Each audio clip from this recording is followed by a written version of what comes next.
Assalamu alaikum to the channel Immigration with Tariq. I hope आपका week अच्छा गुजरा हो। जिस तरह आपको पता है कि मैं पूरी कोशिश करता हूँ कि ड्यूरिंग द वीक मैं आपके लिए कोई शो कर लूँ। अगर आपका इमिग्रेशन का कोई भी सवाल है आप शो में लिख लें। अनफॉर्चुनेटली मैं कॉल्स नहीं ले सकता, लेकिन अगर आप नीचे इंग्लिश में टेक्स्ट लिखेंगे तो आई डू माई बेस्ट कि मैं आपको जवाब दे दूँ। इसके अलावा थैंक यू सो मच जो आप सोशल मीडिया पे इस शो को लाइक करते हैं, सब्सक्राइब करते हैं। एंड आई होप जो मैं आपके लिए शोज़ करता हूँ, वीडियोस करता हूँ, वो आपको फ़ायदेमंद लगे।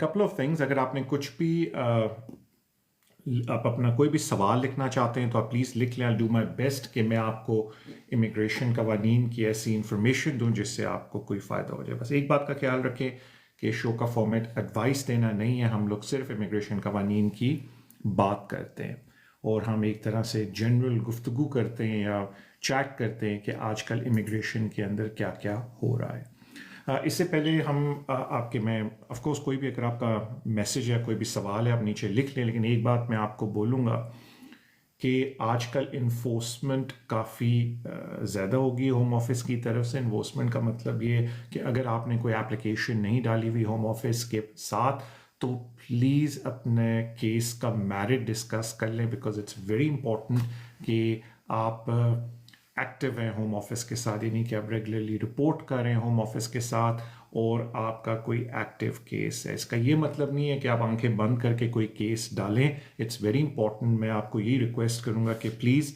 अपने केस का मेरिट किसी कॉम्पिटेंट पर्सन से डिस्कस कर लें। अब्बास अस्सलाम वालेकुम, आप लिख रहे हो asylum decision time after main interview.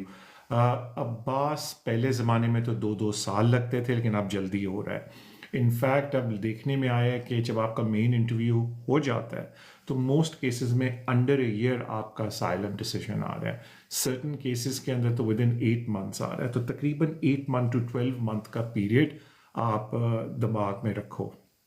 वालेकुम अस्सलाम साजिद। अगेन अगर आपका कोई सवाल है तो आप शो में लिख सकते हैं। आई डू माई बेस्ट कि मैं ऐसी आपको इंफॉर्मेशन दूं जो आपके लिए फ़ायदेमंद हो। इससे पहले कि कोई और भी सवाल लिखे, मैं एक और बात करना चाह रहा हूँ जो आजकल बड़ी कॉमन है और मुझसे पूछी जा रही है। आई थिंक मैं इस पर एक अलग वीडियो भी बना लूँगा कि तारिक भाई, we are on skill worker visa और अब हम लोग अपने एक्सटेंड अपना स्विच कर रहे हैं वीज़ा को इनटू अनदर स्किल वर्कर, यानी कि एक्सटेंड कर रहे हैं, लेकिन हमारी जॉब की जो इंडस्ट्री है वो डिफरेंट है। तो how would that affect our application?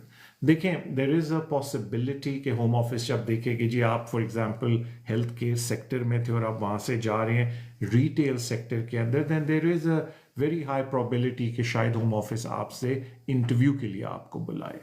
Main बात है कि आपने इंटरव्यू के लिए पैनिक नहीं करना कि भाई मुझे इंटरव्यू पे क्यों बुला लिया है।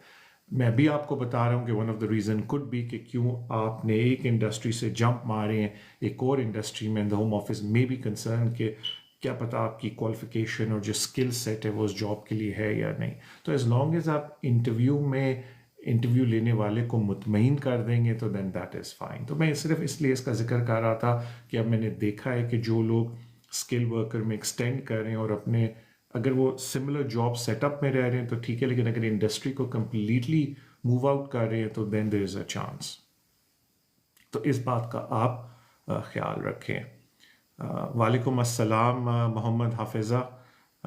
सो सिर्फ मैं ये बात इसलिए जिक्र की स्किल वर्कर की कि आप लोग परेशान ना हो, because it is happening now days कि जो लोग इन कंट्री भी स्किल वर्कर के लिए अप्लाई कर रहे हैं उनके इंटरव्यू आ रहे हैं, तो उसकी वजह ये जो मैंने अभी आपको बोली है। इसके अलावा मैं एक और बात आपसे ज़िक्र जो करना चाहता हूँ वो है आजकल जो ग्रेजुएट वीज़े के साथ इशू हो रहा है।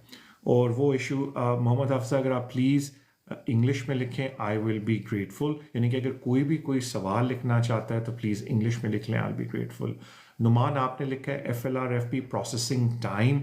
नुमान, आजकल FLRFP का जो प्रोसेसिंग टाइम है भाई वो तकरीबन आप रफली लगा लो 8 मंथ टू 12 मंथ है। यानी कि मैं हमेशा लोगों से कहता हूँ कि अगर आप private and family life application डाल रहे हैं तो प्लानिंग कर लें कि आपको कहीं ट्रैवल पे ना जाना पड़े। Sir, I apply indefinite next year on 10 year, कितना अर्सा मैं मुल्क से बाहर रह सकता हूँ?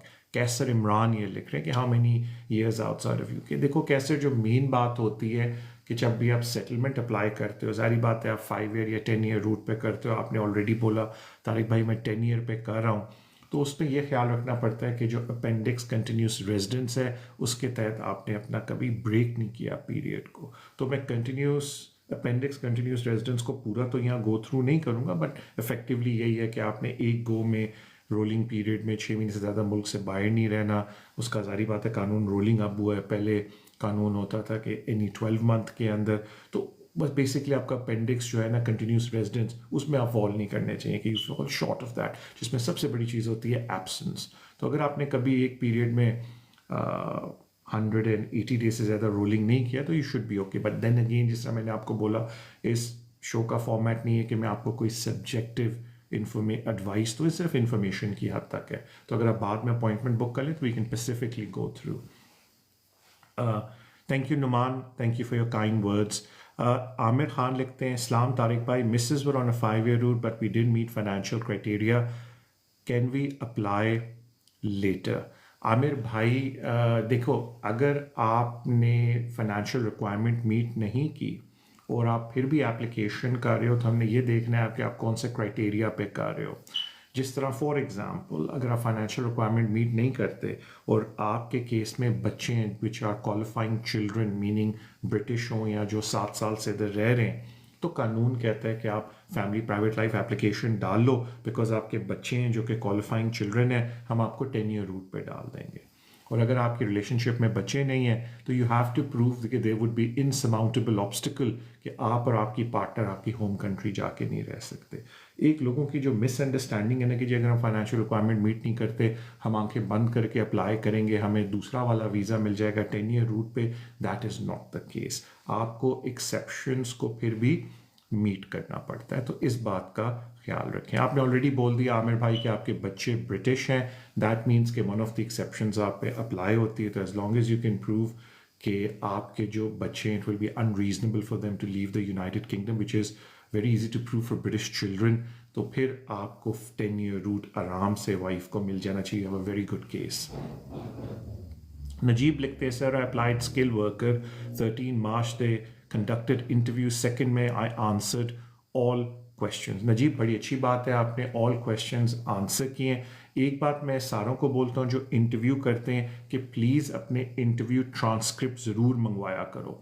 तो अगर आप स्किल वर्कर अप्लाई कर रहे हो, चाहे आउट ऑफ कंट्री या इन कंट्री, और होम ऑफिस ने आपसे इंटरव्यू किया है, one thing you must do at the end of the interview कि आप होम ऑफिस को बोलो कि मुझे इंटरव्यू के ट्रांसक्रिप्ट चाहिए, and that is very important. एक और बात ज़रूर आप बोलो, इट्स वेरी इंपॉर्टेंट कि इंटरव्यू के शुरू में आप होम ऑफिस से पूछ लो कि ओके आई अंडरस्टैंड कि आपने मेरा इंटरव्यू इसलिए लिया है, you might have found certain issues with my application जिसकी वजह से you want to conduct my interview. मैं आपके लिए आसानी कर देता हूँ, एक्सप्लेन टू मी, या मुझे आप पहले ही हाईलाइट कर दो कि मेरी एप्लीकेशन में क्या इश्यूज आपको नज़र आए हैं कि आप मेरा इंटरव्यू लेने लगे हो। तो उस तरह से बड़ी क्लैरिटी मिल जाती है और फिर दबे लफ्ज़ों में आप इंटरव्यू नहीं देते। बिकॉज एक बात देखो, याद रखो, अगर आपका स्किल वर्कर के लिए इंटरव्यू आ गया तो basically is not a good sign. Because मैंने इस पर एक वीडियो भी बनाई कि इंटरव्यू का मतलब है कि होम ऑफिस को कोई इश्यूज नज़र आए हैं आपके स्किल वर्कर एप्लीकेशन के साथ, and they want to get rid of those concerns, इसलिए वो इंटरव्यू कर रहे हैं। जब आपको पता है कि वो इंटरव्यू इसलिए कर रहे हैं, why not just ask them up front कि ओके जी मुझे बताएं क्या आपको कंसर्न है मेरी एप्लीकेशन के अंदर कि आपने मेरा इंटरव्यू लिया, और प्लीज़ इंटरव्यू के एंड में ट्रांसक्रिप्ट ज़रूर मांगा करें। तारिक भाई, we are allowed to apply indefinite in next 5 years for my Mrs. देखिए, अगर आप वही हैं जिन्होंने कहा वो पहले 5 year रूट पे थे, उसके बाद वो 10 year रूट पे अगर स्विच हो जाते हैं तो आपका पीरियड पुराना काउंट होगा, और जब उनको इस मुल्क में कंप्लीट 10 years हो जाएंगे और जो भी उस वक्त के कानून हुए उसके तहत वो इंडेफिनेट अप्लाई कर सकती है। बिकॉज जारी बात है फ्यूचर में अगर कानून तब्दील होता है तो बात डिफरेंट हो जाएगी। मलिक अब्दुल्ला कहते हैं, please read my, sorry Abdullah भाई, आई डू माई बेस्ट कि मैं सारों को, how long for a decision after appeal allowed, reminder for believer. भाई वो बहुत डिपेंड करता है जज के ऊपर, क्योंकि जैसा मैं कोर्ट जाता हूँ, सर्टन जजेस आई कुड टेल कि वो साथ साथ टाइप कर रहे हैं और मुझे कोर्ट में ही बता देते हैं कि इन द नेक्स्ट 10-15 डेज हम अपनी डिटर्मिनेशन को लिस्टिंग ऑफिस को भेज देंगे। उसके बाद वो लिस्टिंग ऑफिस है जो उस डिटर्मिनेशन को पोर्टल पे लोड करता है। तो कभी कभी उसमें 2-1 महीने लग जाते हैं या मंथ लग जाता है। कभी कभी ये होता है कि लिटरली 1 वीक बाद डिसीजन आ जाता है। तो पहला उस पर वेरिएबल फैक्टर है कि जज कितनी जल्दी डिसीजन ड्राफ्ट करके देता है लिस्टिंग ऑफिस को, और सेकंड वेरिएबल आता है कि लिस्टिंग ऑफिस कितना बिजी है कि वो अपलोड कर दे उस डिसीजन को। लेकिन जहाँ तक लिस्टिंग ऑफिस की बात है वो बहुत जल्दी अपलोड कर देते, they don't sit on a decision. I think as long as जज से आ जाए विद इन 2-3 डेज वो अपलोड कर देते हैं। अब बात यह है कि वो जज कितनी जल्दी अपना डिटर्मिनेशन लिख के देता है। लेकिन आजकल जो मैंने देखा है ट्राइब्यूनल में, because of the new system portal वाला, जजेस आर ऑल्सो वेरी क्विक। तो अगर अभी आपने अपना अपील अलाउ, उन्होंने आपको अपील के अंदर ही बोल दी है, जज ने इंडिकेशन दे दी है, तो decision should not be more than 4 weeks 5 weeks tops. UK लिखते हैं good evening Tariq sir and everyone, good evening to everyone as well. Moonlight लिखता है मेरे 5 year visa but live UK more than home country, is there a problem? I am here on a 5 year visit visa. देखिए, अगर आप visit वीज़े पे आए हैं तो कानून ये कहता है कि एट वन गो आपने 180 डेज रहना है and then you have to go back. 2 बातें मैं यहाँ लोगों को बता दूँ विजिट वीज़े में। कुछ होते हैं वो अपने पेरेंट्स को विजिट वीज़े पे बुलाते हैं और फॉर्म पे लिखते हैं, या अपने अंकल आंटी जिसको भी बुला रहे हैं, भाई बहन जिसको भी स्पॉन्सर करें विजिट वीज़े पे, फॉर्म पे लिखते हैं they will be coming here for 2 months या 1 month। जब लोग इधर आ जाते हैं उनको पता है जी 6 महीने अलाउड है, वो 5-5.5 महीने उनको रखते हैं and then they send them back. जब वो दोबारा अप्लाई करते हैं it's a big problem, unless आप नए वीज़े के अंदर एप्लीकेशन के अंदर एक्सप्लेन करें कि व्हाई डिड दे से स्टे फॉर 5 months 6 months, जबकि आपने शुरू में बोला था वो 2 month या 1 month रहेंगे। तो इस बात का ख्याल रखें।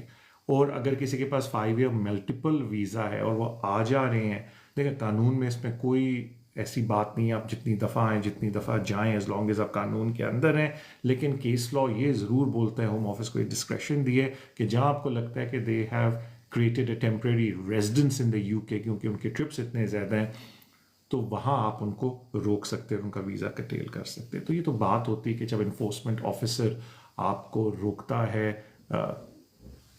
एयरपोर्ट पे, किस तरीके से आपके जो पेरेंट्स हैं या अंकल आंटी या जो भाई बहन जो भी आ रहे हैं regularly, how they manage it. Faisal अगर आप इंग्लिश में लिखो आई विल बी ग्रेटफुल। वागुरु कहते can I change my type and mobility visa to skill worker, please let me know. देखें, जहाँ तक बात आती है ना भाई कि can you switch, I have to ask you some more questions and then I can tell you कि आप स्विच कर सकते हैं या नहीं। तो जस्ट लाइक दैट मैं आपको बता नहीं सकता, because for the eligibility requirement I have to check some things for you. एक दफ़ा वो टिक हो जाए then I can tell you. Unfortunately show का ये फॉर्मेट नहीं है, but there is a system in place जिसमें मैंने लोगों को बोला हुआ है कि आप मुझसे टेलीफोन अपॉइंटमेंट बुक कर लो या आप इन पर्सन अपॉइंटमेंट बुक कर लो, तो we can have very specific conversation. और ऑफ कोर्स मैंने आप लोगों को ये भी बोला कि if you like me to represent you in court, home office के खिलाफ, because I go to court myself personally, upper tribunal तक, then you can instruct me। और अगर आप चाहते हैं कि मैं आपका कोई केस लड़ूं या आपके केस का कोई मेरिट डिस्कस करूं या आप अपने केस के बारे में, फ्यूचर के बारे में डिस्कस करना चाहते हैं, book an appointment, we can have a very candid conversation। So what are the conditions to change from PSW to skilled worker? I want to work in my brother's shop। देखें जी, पहली तो बात है कि PSW यानी कि जो graduate visa है, आई नो कुछ लोग उसको अभी भी PSW बोलते हैं, जब आप उससे स्किल्ड वर्कर में जा रहे हैं तो इजाज़त तो है, एलिजिबिलिटी एज लॉन्ग एज आप वो बाकी सारी रिक्वायरमेंट मीट कर रहे हो, सैलरी की एलिजिबिलिटी एंड कोर्स एक्सेट्रा, तो उसमें वैलिड नहीं है बिकॉज आपके पास ग्रेजुएट है। लेकिन मेनली इस वक्त तो सैलरी का इशू होता है। जो सेकंड इशू है, आपने कहा मैं अपने भाई की शॉप है, तो मैंने इस पर एक वीडियो भी बनाई है, प्लीज़ वो देखिएगा। कि पहली बात है कि जो SMS यूज़र है, अगर वो आपका भाई है तो वो आपको कॉस असाइन करके नहीं दे सकता, बिकॉज जो SMS यूज़र यानी कि जो कॉस असाइन करता है वो अपने रिश्तेदार को असाइन करके नहीं देता। उसमें नीसेस, अंकल, आंटी, काफ़ी उन्होंने वाइड रिश्तेदारों की डेफिनेशन दे दी है, रिलेटिव्स की। मैंने उस पर एक वीडियो भी बनाई है, प्लीज़ देख लीजिएगा। लेकिन अगर SMS यूज़र कोई और है, मीनिंग आपका भाई डायरेक्टर है कंपनी में, ओनर है, लेकिन SMS यूज़र उसने किसी और को रखा है, तो वो आपको कॉस असाइन करके दे सकता है। लेकिन उसमें शर्त यह है कि कॉस के स्पॉन्सर नोट में उनको मेंशन करना पड़ेगा कि आपके ब्रदर की कंपनी है। अब वहाँ एक बड़ा इंटरेस्टिंग सिनेरियो हो जाता है कि technically speaking by cos assignment के अंदर वो आपको रिफ्यूज नहीं कर सकते कि जी हमारी पॉलिसी के खिलाफ है, आपने कॉस असाइन कर दिया किसी रिश्तेदार को, बिकॉज पॉलिसी ये कहती है कि अगर SMS यूजर आपको असाइन करके दे रहा है और वो आपका रिश्तेदार नहीं है तो इट्स ओके। वो फिर ये करते हैं, जब स्पॉन्सर नोट देखते हैं तो वो फिर आपका इंटरव्यू करते हैं कि they want to make sure आपको जॉब मिली कैसे, आपका स्किल सेट क्वालिफिकेशन इस जॉब को मैच करता है, और क्या ये जेन्युइन जॉब है, कहीं आपके भाई ने क्रिएट तो नहीं की ये job just to help you out. तो एज लॉन्ग एज वो टेस्ट आप सारे पास कर लो अपने इंटरव्यू के अंदर, they should not be a problem. तो इस बात का आपने ख्याल रखना है। प्लीज नबील, अगर आप इंग्लिश में लिखो आई विल बी ग्रेटफुल। किसी ने बड़ा अच्छा सवाल अभी पूछा था कि तारिक भाई आई एम ऑन असाइलम, मैं क्या अपने असाइलम को विड्रॉ करके स्किल वर्कर वीज़ा अप्लाई कर सकता हूँ या नहीं। देखिए इशू वही आता है कि मेजॉरिटी लोग जब असाइलम क्लेम करते हैं वो बेल के ऊपर आ जाते हैं, क्योंकि उन पर बेल कंडीशंस अप्लाई होती हैं। तो अगर आपने असाइलम किया, बेशक इन टाइम किया, और आप पे बेल कंडीशन इम्पोज हो गई थी, तो फिर आप स्किल वर्कर वीज़े पे स्विच असाइलम विड्रॉ करके नहीं कर सकते, because one of the suitability requirement है स्किल वर्कर की कि you should not be on immigration bail. तो मेजॉरिटी केसेस में जब आप असाइलम क्लेम करते हो ना, चाहे इन टाइम भी करो, वो आपको इमिग्रेशन बेल पे डाल देते हैं। तो first thing you need to find out कि क्या आप इमिग्रेशन बेल पे हो नहीं when you claim your asylum. You can check with your immigration officer या जो आपके लीगल रिप्रेजेंटेटिव हैं वो आपको बता देंगे। तो अगर आप इमिग्रेशन बेल के ऊपर थे, फिर आप स्किल वर्कर पे स्विच नहीं कर सकते अनफॉर्चुनेटली, बिकॉज होम ऑफिस कहेगा कि सुटेबिलिटी रिक्वायरमेंट आप मीट नहीं कर रहे। PCN how to declare the okay, अगर आपको देखो, अगर आपको पेनल्टी नोटिस मिला है तो वो कन्विक्शन में नहीं आता वो पेनल्टी, अनलेस आपको उन्होंने पॉइंट्स भी साथ लगा के दिए हैं, तो वो आप अदर ऑफेंसेस में to be on the safe side लगा दें, that should be fine. I am an overstay because victim of fraud, please tell me. देखो अगर आप ओवरस्टे रहे हो and you are a victim of fraud, तो it's very difficult कि मैं इधर बैठ के, जो हमारा एक फॉर्मेट है जो कि बड़ा इनफॉर्मल है, मैं बोलूँ हाँ जी अब ये करें। You need to very specifically book an appointment ताकि मैं आपसे बात कर सकूँ इन चीज़ों के ऊपर। But there is a policy in place जिसको हम कहते हैं modern slavery guidance policy home office की। उसके इमिग्रेशन रूल्स में भी जिक्र है कि अगर आपके साथ कोई ज़्यादती हुई है और उस ज़्यादती की उन्होंने सर्टन कैटेगरीज दी हुई हैं, तो फिर आप अगर वो डिफ़ाइन करते हैं आपको एज अ विक्टिम, बिकॉज पहले आपको एक कॉम्पिटेंट अथॉरिटी से पॉजिटिव वेरिफिकेशन लेनी है कि यू आर अ विक्टिम, जिसको मैं सिंपल वर्ड्स में बता रहा हूँ, तो फिर देर इज़ अ पॉसिबिलिटी कि जब तक आपकी रिकवरी हो रही है आपके इश्यूज़ के बारे में मेडिकल तौर से, तो वो आपको टेम्प्रेरी वीज़ा दे देते हैं। लेकिन इस वक्त I don't have enough information कि मैं उसके ऊपर आपसे बात कर सकूं। इट कुड बी कि आपसे बात करने के बाद आई टर्न अराउंड एंड से कि बिल्कुल मेरिट नहीं है आपके केस में, तो उन चीज़ों का ख्याल रखना पड़ता है। What letter do I need for carer allowance for spouse visa? दिल नाशी ने सवाल लिखा, अपोलोजाइज अगर मैंने आपकी प्रोनाउंसिएशन गलत कर दी है, तो वो आपका जो बेनिफिट का लेटर आता है वो, वरना आप लॉग इन करके जो आपको बेनिफिट मिल रहा है उसका प्रिंट आउट निकाल लें। देखिए एक चीज़ तो आपको मिल ही जाती है, बैंक स्टेटमेंट के अंदर लिखा होता है कि आपका केयर अलाउंस कितना है, लेकिन इमिग्रेशन रूल को अगर पढ़ें तो वो ये कहते हैं कि जो आपका डिपार्टमेंट, आई थिंक ये DWP डिपार्टमेंट है जो आपको लिख के सारा कुछ देता है, तो उनका हमें लेटर चाहिए कि साल का आपका अलाउंस क्या है, तो वो लेटर्स आपको मिल जाते हैं, वरना आप ऑनलाइन जाके उसको प्रिंट कर सकते हैं। तो इम्पॉर्टेंट ये है कि इमिग्रेशन की रूल की जो रिक्वायरमेंट है जिसको हम कहते हैं अपेंडिक्स स्पेसिफाइड एविडेंस, उसके हिसाब से आप करें। I've sponsored license for grocery shop, so I will apply new cost request today. How long? देखिए आजकल कॉस्ट रिक्वेस्ट के साथ होम ऑफिस एडिशनल इंफॉर्मेशन मांग रहा है, तो if you are a business जो कॉस्ट को रिक्वेस्ट करने लगे हैं तो 2-3 बातों का ख्याल रखें। एक हाईली लाइकली होम ऑफिस आपसे कहेगा कि हमें अपनी बैंक स्टेटमेंट्स दें, आप हमें बताएं आपको कॉस्ट किसके लिए चाहिए, किस कोड के लिए चाहिए, प्रूव करें करंट सेटअप में अपना ऑर्गेनाइजेशनल चार्ट दे के या अपना टाइम टेबल दे के कि आपको क्यों ज़रूरत है एक और कॉस्ट की। तो before asking for a cost मैं किसी भी बिजनेस से बोलूँगा जो कॉस्ट मांगने लगे एक और, कि प्लीज़ पहले ये देख लें कि जो आपकी फाइनेंशियल स्टेटमेंट्स हैं क्या वो एक और कॉस्ट को सपोर्ट करती हैं। यानी अक्सर लोग मुझे कहते हैं कि तारिक भाई क्या मतलब है आपका कि फाइनेंशियल स्टेटमेंट। देखो अगर आप ऑलरेडी बिजनेस में किसी एक को रखा हुआ है बंदे को ये रखना चाह रहे हो, एवरेज सैलरी आपको पता है ऑलमोस्ट 40,000 है, डिपेंडिंग ऑन के if you take it on the lower end 38,700 से ऊपर है तो let's round it off to 40। तो अगर आपने दो भी बंदे रखे दैट्स 80,000 साल का, एक रखा है दैट्स 40। तो देखना यह कि क्या आपकी बैंक स्टेटमेंट इस सैलरी स्ट्रक्चर को सपोर्ट भी कर सकती है यानी, एंड देन ज़रूरत भी है बिजनेस में यानी इन बातों का ख्याल रखना है। जहाँ तक बात है कितनी देर में पता चल जाता है, if you have a very good business and a very big business, 2-1 million 4 million का टर्नओवर है, वो तो शायद आपको 2-3 दिन के अंदर दे दें। लेकिन if you are a small business, medium size business, तो there is a very good possibility कि वो आपको कॉस्ट ही देंगे, पहले आपसे सारी एडिशनल इन्फॉर्मेशन मांगेंगे विद इन अ वीक, और फिर वो आपको कहते हैं जी 4-5 दिन हमें सारी इन्फॉर्मेशन दें। और अगर आप वो नहीं दे पाते, उनको मुतमईन नहीं कर पाते, you can not satisfy the home office, फिर वो आपको कॉस्ट नहीं देंगे। You're welcome, Ali.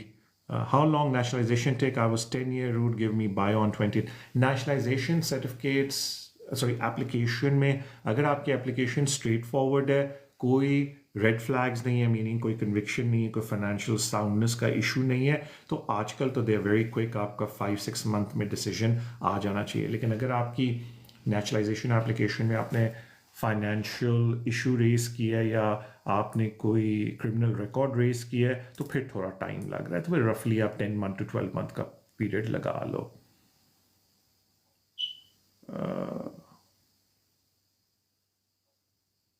सॉरी, किसी ने बड़ा अच्छा सवाल पूछा था, couldn't read it in time.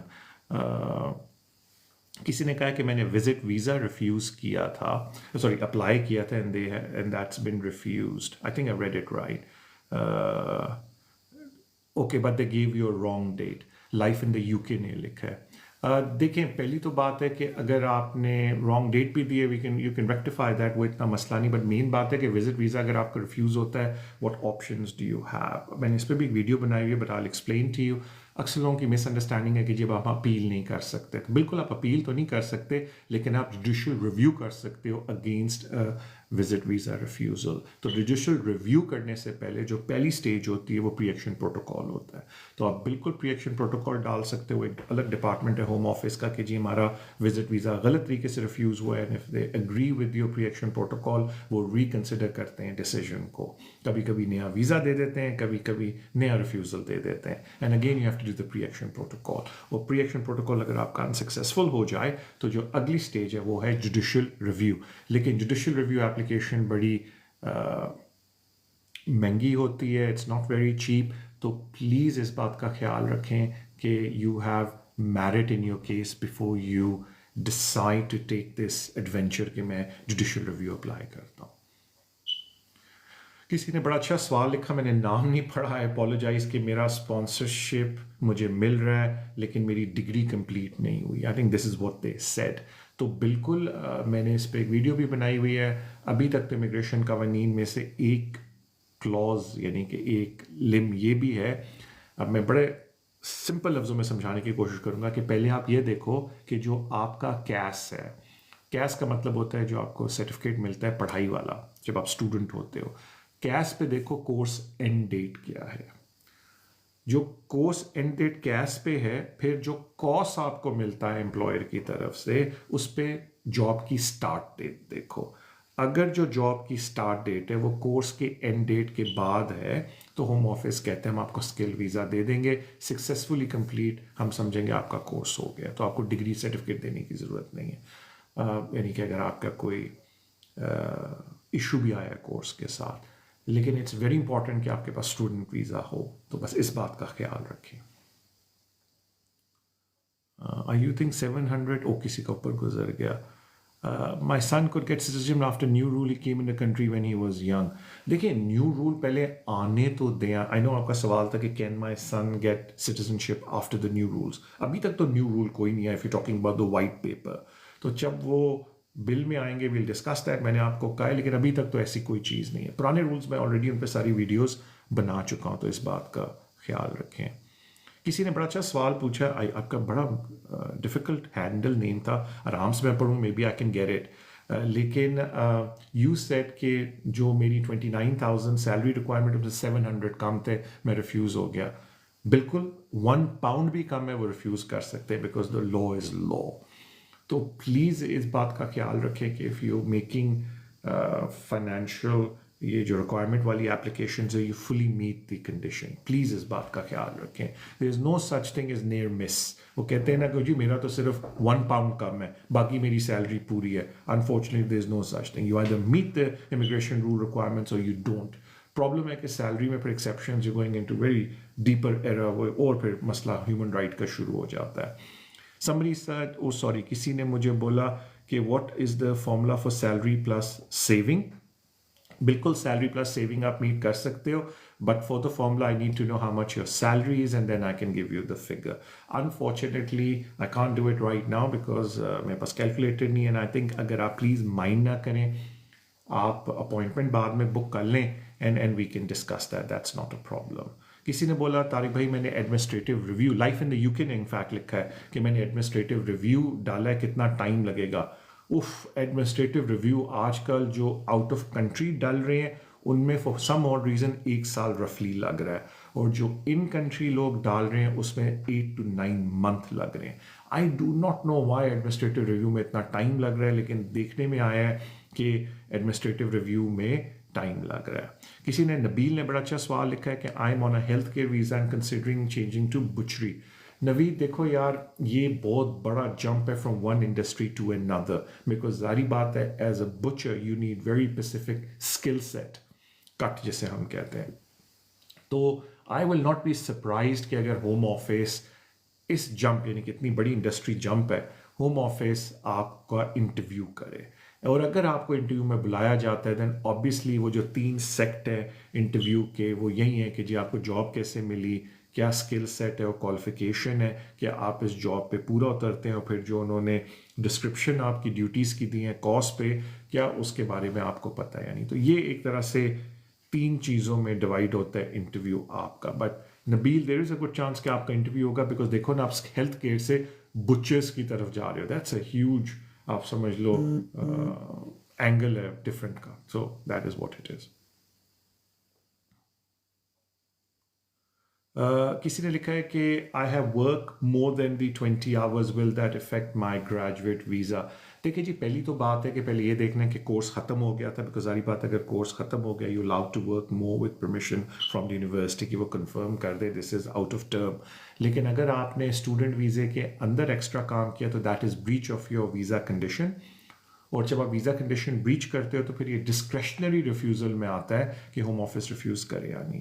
तो अगर 4 घंटे का फ़र्क है, यू कैन अपोलोजाइज, एक्सप्लेन कि क्या मिसअंडरस्टैंडिंग थी, कि आपने एक्स्ट्रा घंटे काम किया, and ask for apology. There is a very good chance कि अगर आप कैंडिडेट हैं, ऑनेस्ट हैं, इंटेग्रिटी के साथ अपनी एप्लीकेशन करते हैं, तो home office might not refuse you. लेकिन बिल्कुल दे कैन टर्न अराउंड से हम बिल्कुल इस बात को एक्सेप्ट नहीं करते, हम रिफ्यूज़ करते हैं. फिर यही बात है कि आप उसको फिर चैलेंज करोगे एडमिनिस्ट्रेटिव रिव्यू के थ्रू.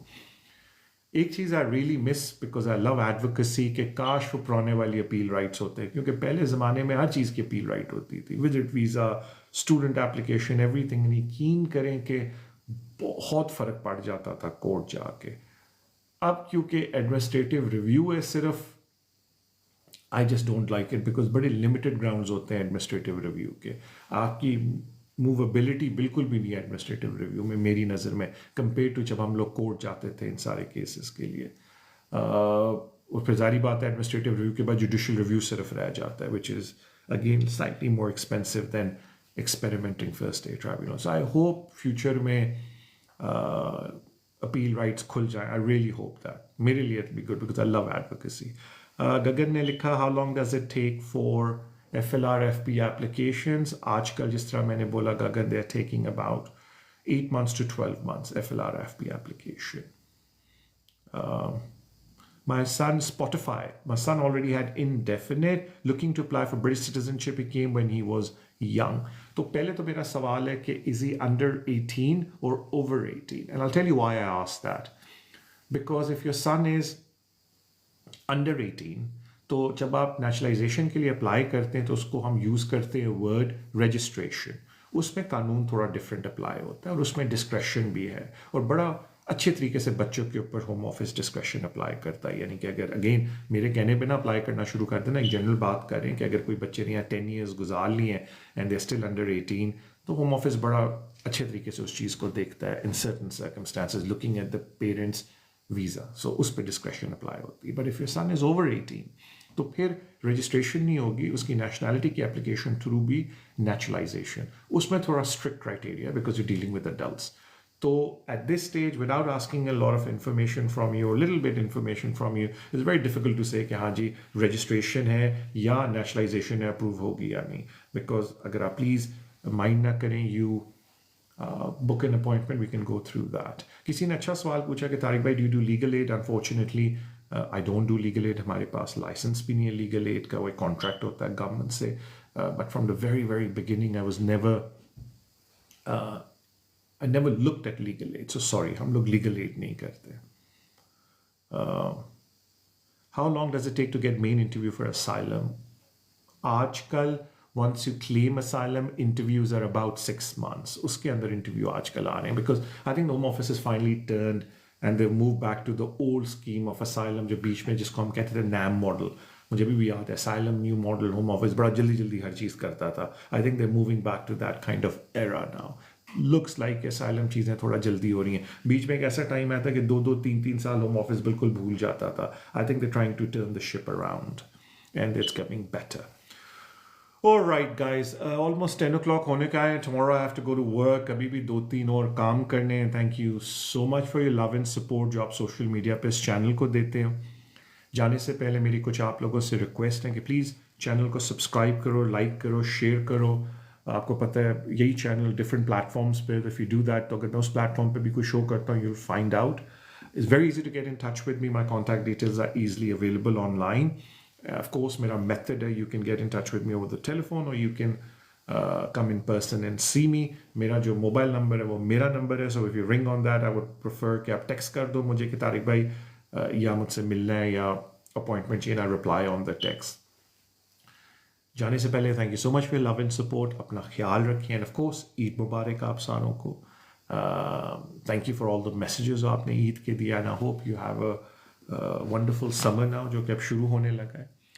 एंड इंशाल्लाह ताला as I said to you कि आई एम ऑलवेज अराउंड. तो अगर हमारा शो भी कुछ दिनों के बाद होता है या दूसरे प्लेटफॉर्म पे होता है, come in. Otherwise I am always there unless मैं छुट्टियों पे जाऊँ, then you can get in touch with me. So अपना ख्याल रखें एंड आई अपोलोजाइज जिन लोगों के मैं को क्या कहते क्वेश्चंस नहीं ले सका because I am trying my best. मेरे लिए भी थोड़ा डिफरेंट फॉर्मेट है. Thank you so much. I apologise. W123 ने लिखा है asked you so many times you didn't reply. मैं इंटेंशनली नहीं करता. I start answering a question, फिर मैं नीचे देखता हूँ कि किसने क्या लिखा है. तो I apologize if I have not. But again like I said, it's very easy. Get in touch with me, appointment book कर लें and I will be there for you. अल्लाह हाफिज. Look after yourself guys. And इंशाल्लाह आपसे मुलाकात होगी अनकरीब.